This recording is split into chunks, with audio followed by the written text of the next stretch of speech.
सकाळ आयता चहा भेटणं म्हणजे हे फक्त माहेरीच होऊ शकतं. आणि मग इकडे चहा आणि खारी आमची टोस्ट आम्ही एन्जॉय केला देवांशूने आणि मी. नंतर इकडं देवांशूच्या आजोबांनी आणली होती ओली खजूर त्याच्यासाठी. मग ती त्याला दिली तर त्याला काय फारशी आवडली नाही, पण असं मग म्हटलं देवांशू नाही तर देवांशूची आई खाईल.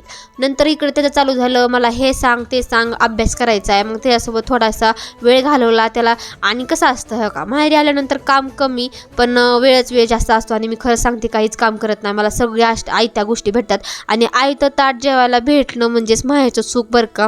मी खरंच काहीच काम करत नाही माहेरी आल्यानंतर. खरंच मुलगी होऊन राहणं सासरी आणि मुलगी होणं ह्याच्यामध्ये खरंच खूप फरक असतो. आता तुम्ही म्हणता की तुला सासरी त्रास आहे, तर असा विषय नाही आहे. माझ्या सासरी मला काहीच त्रास नाही. सासर ते सासर आणि माहेर ते माहेर असतं. आयती सगळ्या गोष्टी भेटणं तिथं म्हणजे माहेर. पण आपली सगळी कर्तव्य सांभाळून सगळं व्यवस्थित राहणं म्हणजेच सासर. मग नंतर इथं दुपारचं पण जेवण करून घेतलं. दुपारी जेवणामध्ये मस्त वाटाण्याची आणि बटाट्याची भाजी होती आणि तेच खाऊन घेतलं. आणि खूप दिवसापासून मला ना हे कॉर्न जे असतात ना पॉपकॉर्न, ते घरी बनवायचे होते. मग आई ती पॉपकॉर्नची एक पुडी आणली होती. मग तेच मी कॉर्नचे कुकरमध्ये पॉपकॉर्न बनवून घेतले आणि देवांशूला खायला दिले. ते छान एन्जॉय केले. आणि दुपारी त्याला लगेच आईस्क्रीम पण खायची इच्छा झाली, मग ते पण त्याने एन्जॉय केली. तर असा होता माझा आजचा दिवस.